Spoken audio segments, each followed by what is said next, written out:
ప్రత్యేకించి సత్యసాయిబాబా గారి శత జయంతి ఉత్సవం సందర్భంగా ఇక్కడికి విచ్చేసిన మనందరి beloved Prime Minister, most respected Prime Minister in the world, most respected leader in the global stage, Sri Narendra Modi గారికి నా హృదయపూర్వక నమస్కారాలు.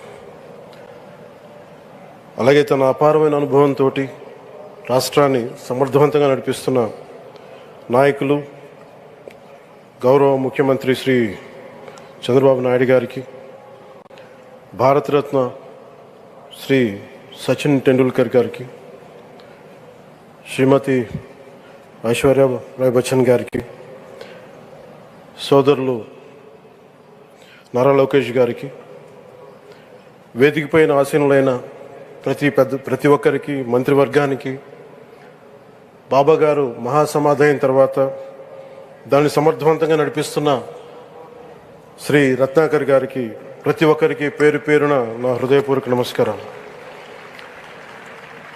ప్రత్యేకించి ఇక్కడికి వచ్చేసిన సత్యజయంతి సందర్భంగా ఇక్కడికి వచ్చిన భక్తులందరికీ, సాయిబాబా భక్తులందరికీ మనస్ఫూర్తిగా మీ అందరికీ నా నమస్కారాలు తెలియజేస్తున్నాను. సత్యసాయిబాబా గారి గురించి, గొప్పతనాన్ని గురించి మన దేశస్తుల కంటే విదేశీయులు ఎక్కువ చెప్తారు ఆయన గురించి. కొన్ని సందర్భాలు ఇప్పుడు సింగపూర్ వెళ్ళినప్పుడు ఒక 30 సంవత్సరాల క్రితం చైనీస్ ఇళ్లలో చూశాను సత్యసాయిబాబా గారి ఫోటోగ్రాఫ్. అలాగే ఒక హాలీవుడ్ యాక్టర్ స్టీవెన్ సిగాల్ అని చాలా సంవత్సరాల క్రితం, క్లోజ్ టు ఒక 20 సంవత్సరాల క్రితం అనుకుంటా, చిరంజీవి గారిని ప్రత్యేకించి అడిగి, మా అన్నయ్య చిరంజీవి గారిని ప్రత్యేకించి అడిగి నేను బాబా గారిని కలవాలి అని చెప్పి ఇక్కడ బెంగళూరులో ల్యాండ్ అయినా ఇక్కడ ఫ్లైట్కి ఆయనకు వచ్చి ఆశీర్వాదాలు తీసుకుని నాకు చాలా ఆశ్చర్యం కలిగేది. ఒకరి గొప్పతనం, ఒకరి తేజస్సు ఎలా తెలుస్తుందంటే ఎలా వెళ్ళి దీని గురించి నేను అనుకుంటా ఉండేవాడిని.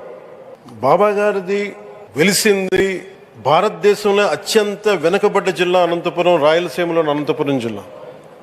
ఆయన పుట్టుక కూడా అత్యంత వెనుకబడ్డ జిల్లా, నీటికి కూడా కొరత ఉండే జిల్లా, వలసలు వెళ్ళిపోయే జిల్లా. అలాంటి జిల్లాని ఎంచుకున్నారు ఆయన జన్మకు కూడా. అందుకని అలాంటి జన్మ తీసుకున్నాడంటే మహానుభావులే తీసుకోగలరు. ఒక 40 సంవత్సరాల క్రితం ఎవరైనా ఊహించుకోగలమా? దేశ విదేశాల నుంచి చాలామంది భక్తులు, విదేశీయులు అందరూ వచ్చి దీని అభివృద్ధికి పాటుపడతారని. సో ఒక ఆధ్యాత్మిక తేజస్సు, విశ్వ ప్రేమ ఉన్న వ్యక్తుల వల్లే ఇది సాధ్యం.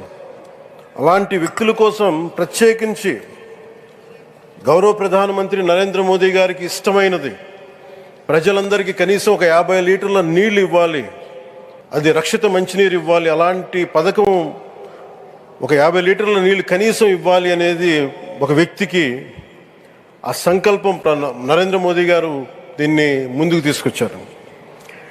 ఒక ప్రభుత్వ పరంగా దీన్ని ప్రధానమంత్రి గారు తీసుకొస్తే, ఒక ఆధ్యాత్మిక గురువుగా ఏ ప్రభుత్వం ఆలోచించినప్పుడు, ప్రభుత్వాలే దీని గురించి సగటు వ్యక్తికి నీరు ఎలా అందించాలనుకున్నప్పుడు దాన్ని ఆలోచించింది సత్యసాయిబాబా గారు ఆలోచించారు.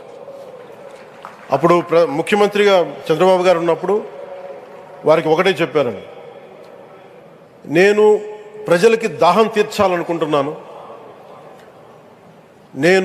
నాకు తెలిసిన భక్తులు, ఒక భక్తులు, ఒక ఆయన సింగిల్ హ్యాండెడ్గా 400 crores 400 కోట్ల రూపాయలు ఈ పథకానికి, సత్యసాయి ఈ పథకానికి ఇస్తాను, దాహం తీర్చే పథకానికి ఇస్తాను అంటే, దానికి ఆ రోజున ప్రత్యేకించి అలాంటి పర్మిషన్స్కి వీటికి కొంచెం కష్టాలు ఉన్నప్పుడు గౌరవ ముఖ్యమంత్రి నారా చంద్రబాబు నాయుడు గారు వీటికి అండగా ఉండి ఈ సత్యసాయి, ఈ దాహం తీర్చే ఈ పథకానికి, అంటే మనం చెప్పాలంటే జల్ జీవన్ మిషన్ అంకురం సాయిబాబా గారు చేశారు ఇక్కడ.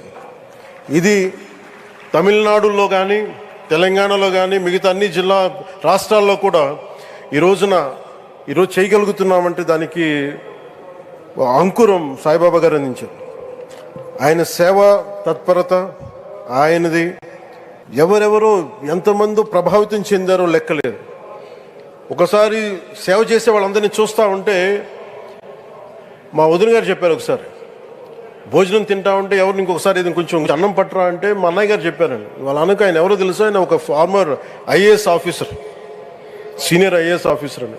ఆయనకి సెలవులో ఉన్న సమయంలో వచ్చి ఇక్కడ సేవ చేస్తారని. ప్రత్యేకించి ఒక వ్యక్తి, ఒక మహానుభావుడు ఎంతమందిని ప్రభావితం చేయగలిగారంటే, ఐఏఎస్లు కావచ్చు, మన ఈ రోజున సచిన్ టెండూల్కర్ గారు కావచ్చు, వేదిక పైన మహానుభావులు ఎందరో కావచ్చు, వీళ్ళందరినీ ప్రభావితం చేసే ఒక అరుదైన ఆధ్యాత్మిక శక్తి మన భారతదేశంలో, మన అనంతపురంలో, మన ఆంధ్ర రాష్ట్రంలో ప్రపంచానికి వెలుగులిచ్చే ఒక మహా వ్యక్తి పుట్టడం, ఆయన శత జయంతి సందర్భంగా ఇక్కడ మనందరం ఏకం కావడం చాలా ప్రత్యేకమైన ఆనందాన్ని కలిగించింది.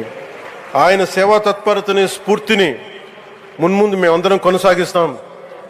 గౌరవ ప్రధానమంత్రి और బిలావ్డ్ ప్రైమ్ మినిస్టర్ ఆధ్వర్యంలో మేమందరం కొనసాగిస్తామని తెలియజేసుకుని, ఇదే సేవా తత్పరతని ముందు అందరం కొనసాగించాలని తెలియజేసుకుని సెలవు తీసుకున్నాను. జై హింద్.